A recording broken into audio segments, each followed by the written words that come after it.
All right, folks, it is 11:03, and this is Coffee with Community Services at Alta California Regional Center. My name is John Decker. I'm the Director of Community Services. It's February 3rd. We've got quite a few folks on today. We don't have a huge agenda, but we certainly might have a lot to discuss, even though we don't have a very long agenda. And I believe, let's see, I know we have our interpreters pinned. Can you guys see me, or are you guys seeing our interpreters only when you're talking? You guys can see me? Perfect. All right.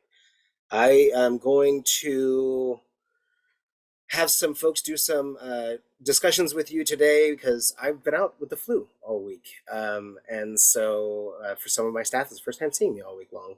We're going to have an HCBS update from Alicia. I think Michelle's going to give us an update on the HCBS compliance funds that are out there.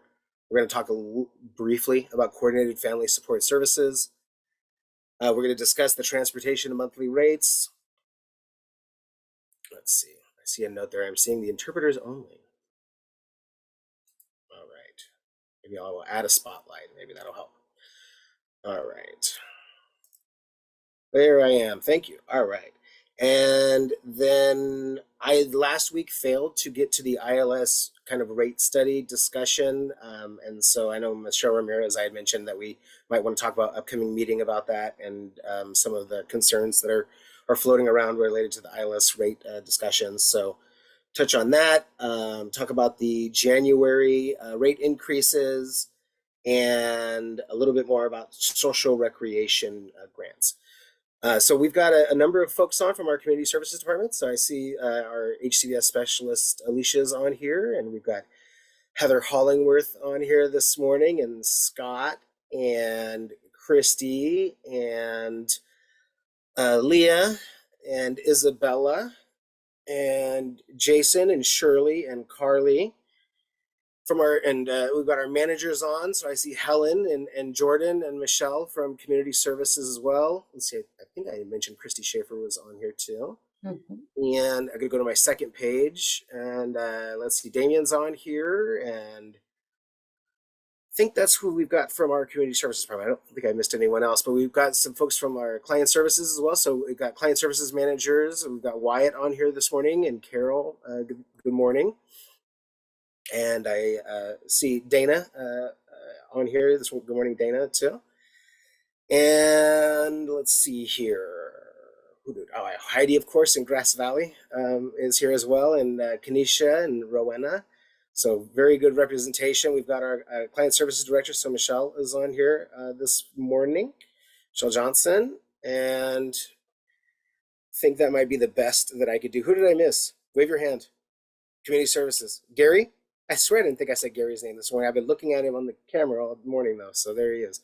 All right, and all right, I think I caught as many of you. Oh, and my assistant Zach is on, and as well as Jennifer Bloom, our other director of client services. It's been nice to say. It's nice saying that in one of these meetings, and Laura Gorham as well. Thank you. You know, we have so many managers. A number of our managers are actually new. One of the things that, and Michelle, you and I, and Jennifer, we can talk about this a little bit more, is might be good for us to maybe just do a little introduction of some of our client services managers. You know, what their units are, who they supervise, because not everyone has worked with some of the client services managers. So we can talk about that as maybe a future agenda item, getting to know our managers a little bit more. Additionally, you'll see a name change on Michelle McDonald there. And so we are going to make the official switch over here basically right now to Michelle Duchesne is how you say that. So there's the writing under her name, and then that is the pronunciation. So I'm going to throw it over to, I think, Alicia first, and then I will throw it to Michelle afterwards to go over the letter that is going out. John, I just had, it looks like Michelle put in the chat that she has to leave early. And I see that. And so we'll have Michelle Ramirez right after that. Okay, right on. Go ahead, Alicia. Okay, good morning, everyone. We have officially this morning crossed over to 50% compliant as of just now when I looked in the spreadsheet. So that is, and last Friday, I think we were at 39. So we are moving upwards. We are hoping to get the last people compliant. Our non-responsive rate, so last month we had about 157 people who hadn't submitted any documentation, and that number this morning is down to 49. We have facility liaisons going door to door to, and progressive employment concepts as well, going door to door, getting people compliant with HCBS and making sure they know that documents are due. The amount we have left total, we have 238 vendor numbers. That doesn't count for all the providers, because some providers have 2, 3, 4 vendor numbers. So we have workshops coming up. We've got office hours. I've extended those because they filled up. I extended them, they filled up again. I extended them some more. So we're meeting with a lot of people next week, but there is still space if you guys need to be HCBS compliant. You can reach out to the HCBS inbox, which I will put in the chat right now. I think that's all that's going on here. Please, contact us if you don't know if you're compliant. I had a number of emails last week after Coffee with Community Services where I just confirmed to everyone that they were compliant or that they are not a provider that has to submit HCBS documentation. Okay, excellent. Any questions about that before we move on to this next HCBS topic that we have? All right. Well, again, I certainly appreciate Alicia has kept us very well updated on all of this. And there was a question, when are the workshops? So I think we've reached out to those individuals that need to attend the workshops to give them that information, but shoot an email over to HCBS at Alta Regional and you can communicate with Alicia about it and she can get it set up. Yeah, she could probably drop it in the chat too, huh? For workshops, I'm having people email hcbs@altaregional.org because I want to make sure everyone has a one-to-one available to assist them. So if I just put the workshop date out there, we will get more participants than we have support people to help. So please email us. There are workshops coming up February and March, but we hope we get you in February because we would like to be done by the end of February. That's the goal, folks. All right. Awesome. Thank you very much for that update. We're going to continue doing weekly updates on this, and DDS is now releasing the data daily to the regional centers. And so even from yesterday to today, there's been a big jump in activity. So again, just it's a lot of work, but a lot of progress is being made right now. So let me go to Michelle Duchesne, and then we'll jump over to ILS. I got to get used to that. That'll be tough to get used to. So let me share my screen really quick. Okay. John, are you seeing the directive there? I sure am. Okay. So we received a actual letter from the department just notifying us of available funding to assist with compliance for HCBS. We received this on the 1st of February. And on that, it listed for our fiscal year 22 to 23, the budget included $15 million to assist providers in becoming compliant with the final rule. And I'll switch over really quick. John, do you see the change there? I sure do. Okay, perfect. So it looks like for Alta California Regional Center, we were allotted $989,888. So that is the funding that we were allotted to assist our providers in this HCBS compliant. So with that, the department laid out some priorities to use for these funding.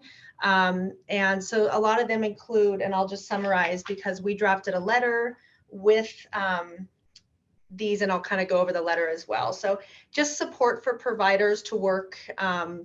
So continuation of team supports who have not yet submitted documentation for compliance, and also working together on plans to remediate areas not yet compliant. They wanted establishment of continuation of peer-led teams to engage with individuals served and their families to receive feedback on service provider implementation of the HCBS rule, focusing on providers that are non-compliant or who are at risk of not being able to provide services beyond the deadline of March of 2022. Development of training and informational tools for planning teams to use in service planning and in creation or amendments of the individual program plan to ensure appropriate documentation is included. development of local communities of practice to increase knowledge and implementation of best practice, and encourage collaborative groups to foster shared learning and solution-focused discussions. Engaging families and individuals served, including education and training for families and individuals supported that are aligning with the HCBS rule, and creating and implementing innovative pathways and provider practices to support the community integration, individual rights, and choice, and highlighting the whole person approach to the service delivery. So with that, we drafted a letter which everyone should get today. Just right here is just summarizing what I just did, our directives and what the department would like the priorities to be. Even though we received this on the 1st, we are required to submit our plans to DDS no later than March 1st.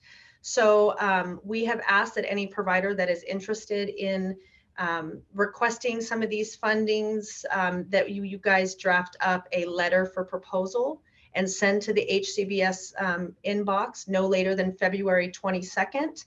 And that will give us a little, I think, 4 days to review and submit those to DDS. So, and on the, on the letter, it'll lay out kind of what you can provide in that email. So identify and address the true barriers to the CMS compliance, provide detailed information on your proposed request and which area of the department noted priorities will you be focusing on for the proposal. Be specific, include clients, individuals that will be impacted. If requesting items related to compliance, please describe how that will, how it will assist in compliance. And then if you're requesting training, please provide additional details, number of people who will be trained and those kind of things. So be detailed, be specific. This letter you guys should receive via email today. And if you have any questions regarding what is needed or you just want some clarification, you can email the HCBS inbox and myself and Alicia will address those questions. And I will stop sharing. So yes, last in 2022, we had about 3-4 months to do these activities for $284,000, and now for $1 million, we have I think about 15 more business days. Again, when we put the plan into the department, it is not going to be super extensive and detailed. However, we do need to have a good idea on how we want to look at spending this next $1 million, basically. So questions about that? Get the letter, take a look at it, email in questions if you guys have it, but we certainly want to encourage service providers to take advantage of this opportunity to, in essence, be a service to others, to help out getting folks into compliance. So, all right, thank you very much. So Michelle Ramirez, you mentioned that you're on your way to a meeting talking about ILS rates. And so can we get a little bit more kind of discussion about what's going on right now and then how you're kind of looking to gather support amongst our service providers? Yeah, so just to recap, those of you maybe don't know, I'm sure you've heard us talk about it quite a bit, that the ILS rate was left out of the rate study, and actually, well, it wasn't left out. It proposes a lower rate for the regional center here in Sacramento. And so it has many of us concerned. There is a hold harmless clause, which says that we will not be impacted until 2026. But in the meantime, we have a lot of work to do to try and get that rate fixed. So I was hoping somebody from CCLN was on, but they're not. That's who I'm meeting with after. CDSA and CCLN are going to try and see how they can support each other in advocating for this rate increase. It's a difficult time to ask for this with the state budget looming with a deficit, but we have to keep this on the table or else we will face some pretty harsh consequences. I do know that CCLN is shopping around. They have a bill which kind of orchestrates how the rate fix will happen for ILS. And that is being shopped around for an author. So my meeting next after this, I'm hoping to hear some good news that we have an author for that bill. Once we have that information, there'll be some advocacy effort that we will put out to the larger vendor community seeking support for that bill, as well as maybe even some data collection on the impact that this would have on our industry if or in this region specifically, if those rates were to be cut to that lower level. So more to come. I just don't have a lot to report in terms of next steps, but I think there'll be some advocacy efforts coming soon. I'm just dropping the CCLN and CDSA websites onto the chat, just so folks, because not every, we've got over 100 people on, and not all the vendors are familiar with these different groups that are advocating for service providers. And so, Andrea, go ahead, please. Question, Michelle. So sorry, to clarify for the bill for ILS, is it about removing the hold harmless or increasing the rate altogether? Because you know, I'm not quite sure about the hold harmless part. I think that was addressed, but I haven't seen any language around it about removing that. Sorry, that's my dog.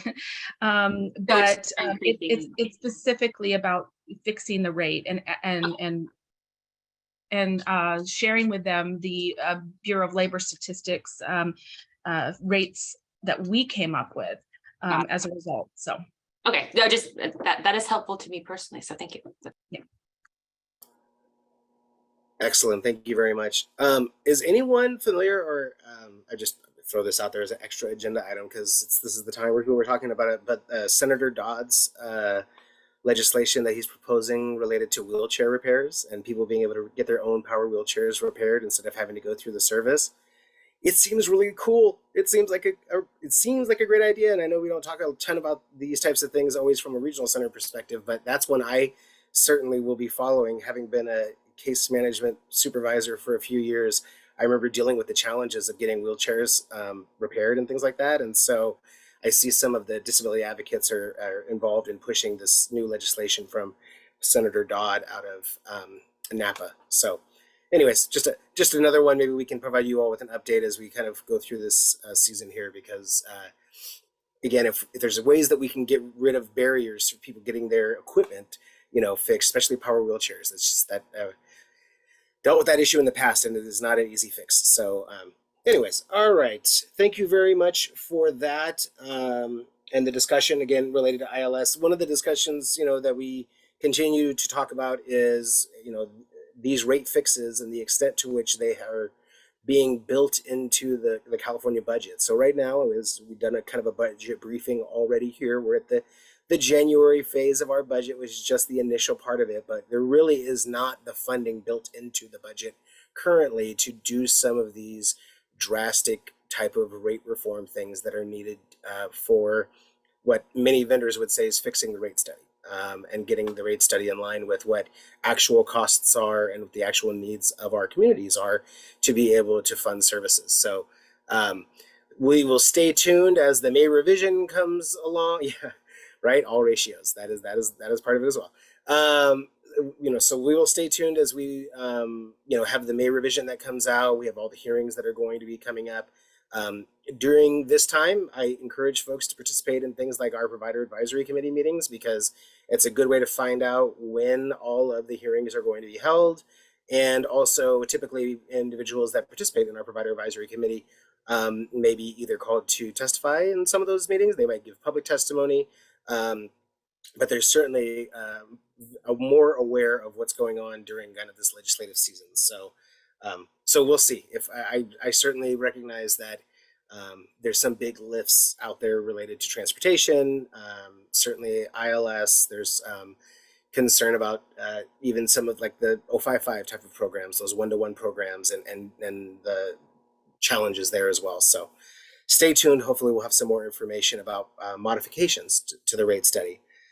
With that being said, I do want to indicate that for the rate study rate increases, we always meet with our accounting department before we have our coffee with community services so that we can find out what the status is on their processing of things. And so we've learned that the rate increases that were planned to occur for the month of January have gone into place, and that if any service provider is having an issue related to that, please go to that rate questions inbox and send an email.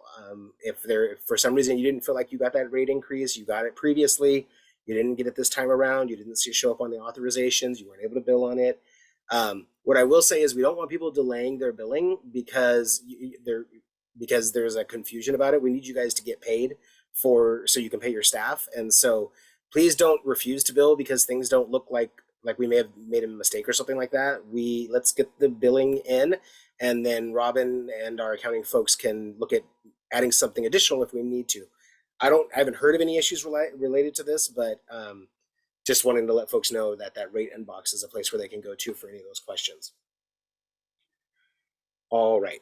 So with that being said, though, transportation. So we submitted a survey. So we've talked about it over the last 3 weeks in this meeting, that the Department of Developmental Services decided to add a new monthly rate reimbursement for transportation providers. Thus far, we have received information from 4 different transportation providers indicating that they would like to have utilize those monthly reimbursement rates. We're going to be scheduling meetings with those providers. Actually, I will be meeting with those providers to go over with what their new rates are going to be. For each of those providers that have said that they want to do this, none of you know what your rates are yet. And so we're going to give those to you and let you know what those new monthly rates are going to be. At that point, then, we will look at changing over authorizations. And if, for example, in the month of January, it would have made more sense for us to do that monthly rate reimbursement for you. You will have an ability to retro back and bill for more money possibly in the month of January. But please do not delay your January billing for that. Again, we recognize that when the department puts these things out and we don't have an opportunity to operationalize them first, it kind of makes them a little bit tough. So right now we know the vendors that are interested in it. And the next steps are going to be making sure that the vendors are aware of what those rates are specifically for the monthly rates. And then we need to find out whether or not that is going to have any substantive impact on the planning team discussions that have occurred. Is the change over from the traditional rate models to this new monthly reimbursement rate going to cause the transportation provider to look at offering less services? Or, again, this rate model is supposed to encourage things like offering transportation at different times and for different types of activities. If they're planning on doing something like that, that would also be something that would be more of a planning team discussion. If there is no change in the services and it's just simply that you want to utilize that different type of billing, well, then it's not as much of a planning team type of discussion because really the services that you're providing aren't any different. So again, that'll be part of the further discussion that we have with transportation providers next week. And again, I'll be setting up calls. You'll be hearing from me or probably my assistant, Zach, to get some things scheduled. And then Robin LeMay and I will go over those rates. So for transportation, I will also say, just so that folks are aware, we are getting closer, but we are still at right around the beginning of January. I think we're in the first 2 weeks of January is what Helen told me as far as the scheduling right now. We really need to be like at the beginning of February. So we still have a backlog of transportation service requests that are being worked through by our staff. Excuse me. We do have a temporary staff that we've brought in to assist in this as well. One thing, and I know Carol Wilhelm reached out to me about it kind of on behalf of supported living vendors, and Kate from Southside messaged me about it a couple weeks ago as well. But looking at different types of alternatives, looking at things like Lyft, looking at things like Uber and doing reimbursements and things like that. I'll be honest with you, we are at a point where we have so much delayed implementation of services because of transportation that everything is kind of on the table. So I would be having a further discussion with Michelle and Jennifer, the directors of client services. But right now, if we can't keep up with this need, we are going to have to look at possibly working on some type of reimbursements. Just want to kind of put that out there a little bit. And so we need to figure out what that would look like as far as operationalizing it. But we're at a point now where, we're into February and we're still having these delays that are going on. So just want to let you know that I certainly have received the feedback. Carol has received your feedback as well, I think, about the challenges that you guys are all facing. And so I just want to publicly acknowledge that with folks. Right now, as I said, kind of everything is on the table. There's a few questions in the chat, and so I'm going to jump over to those real quickly. if we bill per trip for January and then want to do the flat rate once we know those rates, are we able to go back and get the retro difference? Yes, that is exactly what I'm saying, is that this is something that is retro back to January 1. And this is not talking about a change of service per se for the client. It's really just talking about what your billing methodology is. And so, again, we just want to, Robin and I want to connect directly, because for some, and many of you transportation providers that are on, the previous discussion about, oh, I want to do alternative services. Oh, I want to do traditional services. And we have providers that went back and forth as it related to that. We just want to make sure that everyone's on the same page about what is built into that rate, as far as, gas costs, everything. And so, again, we'll be setting that meeting up with those individuals that have expressed an interest of that. How will you notify transportation vendors of their monthly rate, the one-to-one meeting, or a potential rate letter? So what we are doing is we're setting up meetings with those transportation providers that have expressed an interest in looking at moving over to this, and letting them know, because we have to calculate all of those monthly rates and figure out what they are going to be. So that's the plan. And then from there, they would get a new rate letter that would indicate in essence, what their rate would be for this calendar year, because this monthly reimbursement rates go through the end of 2023. So I apologize, that it's tough, as I mentioned before, when this all gets released at once to our providers and to the regional center. We kind of are all trying to operationalize things. And so in this case, we've got the vendors that have reached out to us, and you can certainly, if you think for some reason you want to be on the list and you're not, you can verify that with Zach, my assistant. Zach's going to be going in and pulling the responses from Sign Now to see who has indicated that they want to do it. And then we'll be setting up, again, some calls for next week to go over your rates with you. And Robin has sent those over to me, so I am familiar with what your new monthly rates are going to be. And Tony, I got your message, so we'll look yours up certainly. Other questions from that related to transportation providers? Again, not everyone is going to feel like this is going to be something that is going to turn out to be as profitable for them, I think, once they kind of add it all up and look at the amount of trips that they are doing. But it is something that the department has made available to everyone. I don't know that there's been any further discussions at a statewide level as it relates to the transportation kind of fix for the rates, other than we know that it's a priority of the department, and they're going to be having meetings about it. But I don't know of any other movement that has gone on to figure out changes in rate methodologies. It still seems like folks are kind of stuck on that per trip rate that was outlined in the rate study. So I see Eric's hand moved towards, almost going up, maybe to unmute himself so he can weigh in on that. Go ahead, Eric. Yeah. Well, I think you did a good job summarizing that. But on the transportation, I just wanted to say, for us in January, we, as a provider of services, we found that our limit to how many services that we could provide in January wasn't dependent necessarily to our staffing levels. It was based on transportation. So as we've transitioned over, we're still now in a position where we've had days where we scheduled folks to come into programs, and then we sent staff home because we were overstaffed, because we weren't able to get transportation. So, I'm sharing with as many folks as I can that I think transportation is still a very significant issue. It's the hardest time I can remember for transportation, from the participant's perspective, to receive transportation. So I just want to acknowledge that.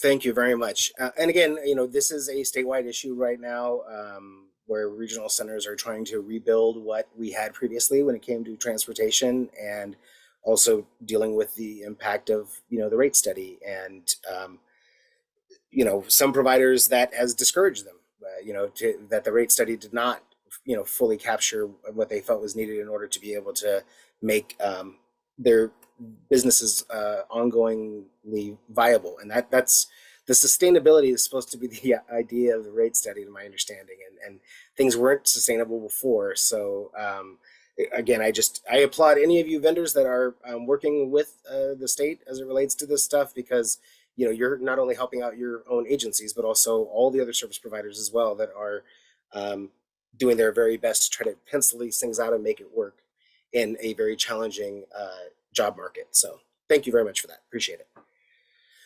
All right. I want to transition from the discussion. Oh, let's see if there's anything else. Oh, there's a plug in there about the PAC meeting. And so the PAC meeting is next Thursday. At the Regional Center, we'll be discussing the HCBS grants discussions there again next Thursday. And then I am sure that there will be further discussions about the upcoming hearings for both the Senate and the Assembly in California for the California budget hearings too. So more to come. And I see Tony there. It's hard for us to find employees. Exactly. Yeah, absolutely. The job market is still very challenging for a lot of folks. And so again, just doing our very best to try to accommodate these needs. Folks do want to get places. They do want to be able to go back to their programs in person. And we've still got a lot of folks that are waiting to get connected with these rides. Though we are still trying to resolve those things, there's a lot of new stuff that is coming out as well. And one of the things that is new, and folks may have heard about it, is the Coordinated Family Support Services. So real quickly, I'm going to share my screen and talk with folks about kind of, I don't know, as much of the plan that I guess, Michelle, we've developed so far. So, which is not a lot. So Michelle Johnson and Jennifer Bloom and Lori Benalis and I had an opportunity to participate in, whoops, which screen am I sharing here? Are we seeing DDS's website? Yes? All right. I don't know why that looks so weird. It's wearing on the other side. Whoops. Sorry. My screen is having issues. All right. Still seeing DDS's website. Yes? Thumbs up? All right. And directives to regional centers. And you will see the newest directive related to Coordinated Family Support Services, the pilot program. There's the, so a directive, and then there is some attachments here. I am not going to go over all of this with folks right now. What I'm going to do is stop sharing my screen, and because now we've identified where that information is available on DDS's website. We've got some activities that we need to do here at the Regional Center before we have a lot more discussions with you as service providers about next steps as it relates to the Coordinated Family Support Services. We did get more information. We got information about the rates, so we now know what the rate is for that service. We got a little bit more discussion about the rates as it relates to the total amount that will be available. So we know that the rate that's been given is I think $58 an hour or something around like that for Alta California Regional Center, but that's not including following an additional 10% that will be available for people that complete the reporting requirements that are outlined as well in there. So we decided a few different things this morning about this, and one of them is that Jason Scantleberry is going to be a lead at the Regional Center on this service. Again, it kind of makes sense with Jason's background. Let's see, can you please remind me what tab I select on DDS's site for the screen you just shared? Yeah, so when you go to DDS's website, you scroll down to quick links, and the first thing that you'll see under quick links is directives to regional centers. You just click on directives to regional centers, and then it'll bring up that one. So here's what we need to do, our activities at the regional center. So we need to first develop our outreach plan. Well, first we had to develop who's going to be kind of working on this. So Jason's going to be our lead person at the regional center that's working on these vendorizations. And he is going to be transitioning in, once we hire behind him, he'll be transitioning to his new role as our lead community services specialist, supporting both Helen's unit and Michelle's unit.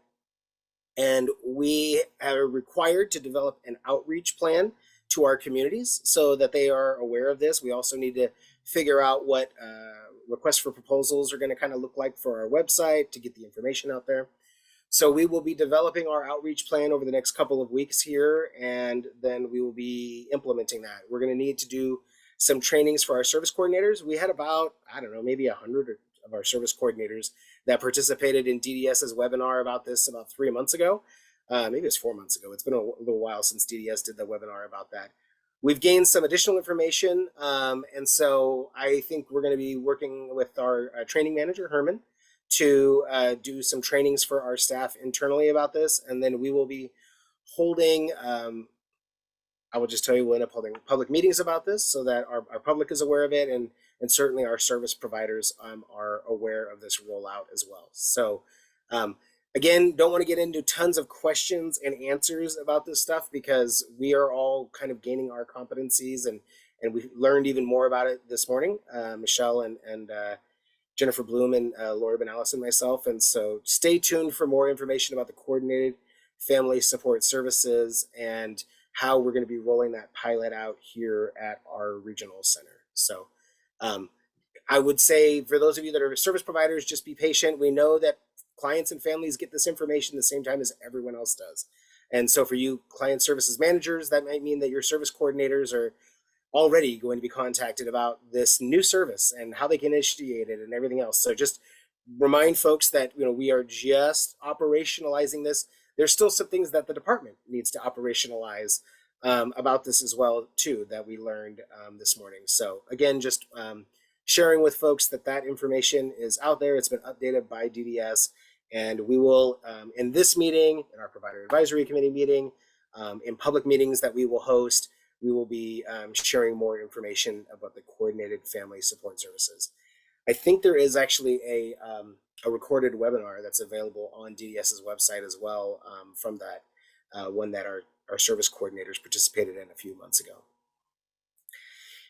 Any non-specific questions about coordinated family support services that folks might have? All right, well, just again, be patient with us as we look at rolling this out here at our regional center. And certainly there are a lot of people that are very excited about this opportunity to help coordinate the supports within you know, a client's family home. And I would just say right now it's going to get confusing because the coordination is not service coordination like our service coordinators do.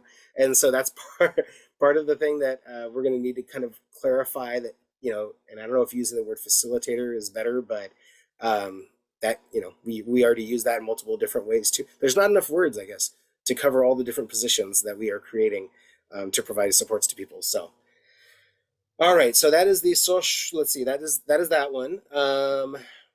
Additionally, let's see, social recreation grants. So Helen and I had an opportunity to review the social recreation grants, and I was very pleased that we received proposals, and the proposals that we got were, I think there was a lot of good ones. We had 11 different proposals. I think we were on board with quite a few of those, and the funding that was requested by our vendors actually landed right at about what we had to give out too. So the next step will be, you know, waiting for the department to give us the responses back. I think they've got a month to review things on their end, and then we'll look at getting that back out. But again, a lot of very creative proposals to increase opportunities for social recreation for our clients. And the exciting part is, you know, some of these are from people that we don't have vendorizations with that do want to do vendorizations with us as well. And so exciting about that too, that this might lead to, you know, some more positive opportunities for the vendorizations. Regarding social recreation, I know that there's, I think I mentioned it in this meeting, but and I've mentioned it certainly in other meetings, but we are looking at getting the things all on our website. And I know Kate from our unit talked last week about the work that she's been doing on the social recreation vendorizations, the swim schools, and getting some of those things done. So I'll work with Helen, and I know there's a kind of a question out there about how we want it outlined on our website. And so we'll get that cleared up and get that information onto our website. The hope being that that makes it a little bit easier for our service coordinators when they're having those discussions with clients and families to identify which of the social recreation type of vendorizations, not just social recreation, but on medical therapies, you know, et cetera, that are now allowable billable services that we have on our website. And we'll share that widely with you guys so you can take a look at where that's at. Anything else about the social recreation grant stuff? I don't think so, Alan. I think we touched on it a lot last week. All right. So I'm gonna go over to the chat real quick. This actually comes to the end of my agenda items that I have for today. So I will open it up for our community services specialists, managers, or client services folks. If there is anything else that we need to look at sharing or following up on today.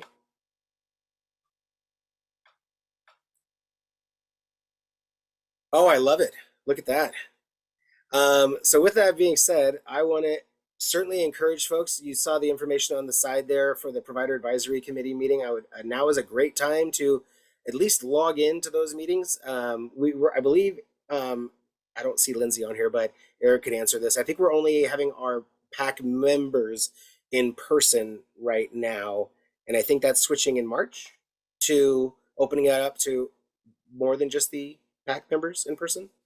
I missed the last PAC meeting where I think they discussed this, and I don't remember what the minutes or if even I got the minutes yet, so I can't answer that question. But I know that was at least the original plan, was to we want more in person, but we for discussions and relationship building, collaboration, but we also recognize the value that the virtual option provides. So I know we've been trying to get PAC members in and then open it up from there. So Eric missed all the fun of the last PAC meeting where we had like at least half, if not more, of the PAC, maybe like 3/4 of the PAC members were there in person, and it really was the first time in 3 years where we've had that level of, I think, really quality discussion. I'll just be very honest; like it was really quality. I certainly appreciated it, and so. Yeah, log in if you can for folks, because these next few months I think will be very helpful in getting a picture about what's going to be coming down the pike with the upcoming budget this summer. And I will say this too, and being in a lot of different meetings, the budget and the way it has shaped up, it really is not as concerning as where we thought we were going to be a few months ago when they were initially talking about the deficits that would exist. And I think we're at 14.9 billion or something like that as a system. We're serving over 400,000. We got 29,860 or so clients total that Alta's working with right now. That's including the individuals that are in intake and going through there. So crazy. And I peaked at Inland Regional Center, who's at about 50,000 clients right now that they are serving through intake and everything else. So it's certainly, regional centers are just growing, and we are definitely doing a lot to try to hire and fill new positions. We brought on a number of new service coordinators for this class, and then we also have a bunch that are joining mid-month as well. So I am hearing that we're doing a little bit better in bringing in some new candidates. Oh, look at that. We've got a couple things here from DDSO. So DDSO has amended their name, and they're going to be calling themselves DDSO Community Services. So we'll have to make sure that our community services specialists that work with DDSO have worked on processing any name change information there. And then we have a lot of clients waiting on transportation, and we have been told the SCs are not allowed to reach out to transportation, but we have some clients who have been waiting for months. How can we expedite this process for those that have not been able to get in touch with transportation? Let's see. So I will maybe have our client services folks weigh in on this too. Right now, we certainly do have a challenge, right? We have our service coordinators that will put in their transportation service requests, and then our transportation coordinators are matching those requests to available transportation vendors, and the responses are coming in. But we, again, I don't know that we have all of the slots available for the number of individuals that are requiring transportation right now. I think that's where the biggest thing. Yeah, go ahead, Ellen. Yeah, can I'd like to address that. If you're saying that it's not that we are preventing SCs from contacting transportation. What we're wanting SCs to not do is to keep requesting urgent requests, because there are clients that have been being processed, and if we prioritize one over the other, it's not really fair to those that are waiting. However, if you're saying that it's been months, that please contact me about that, because there should not be anything that's from October, November, because or December, because like we told you, the transportation coordinators are processing right now those that have been submitted on January 3rd until the 15th. So none should be existing in December, November, October. So please contact me if there's anything, if you're saying that requests have been submitted in October or November, those should have already been processed, including December. So they are now processing January 3rd to January 15th. And so December, November, October, please contact me about them. All right, thank you. As we are talking here, I got a message from DDS that allegedly we are going to get our CPP, CRDP plans today. So we were supposed to get them before the end of January. That did not happen. Missed out because we had some public meetings this week that we were not able to share any updates to. And just like this one right now. But we'll see if we get it before the end of the day today. Hopefully next week we can provide an update to folks on what has been approved. I know for us, one of the things that we would love to be able to talk about is our upcoming multifamily housing requests and whether or not those have been approved. So stay tuned. We'll let you know more about that as well. Last questions from folks. All right. Thank you very much for logging in today. And I will say we heard loud and clear from providers that the recordings for Coffee with Community Services had not been uploaded. They've all been uploaded now. So if you go to our website, you type in Coffee with Community Services, or if you go to our YouTube channel, you'll see the videos are now all uploaded from the past, since December 2nd there was a delay, and so they're all in now. All right, thank you very much, folks. Have a great rest of your day, and we'll talk with folks again next week. All right, take care.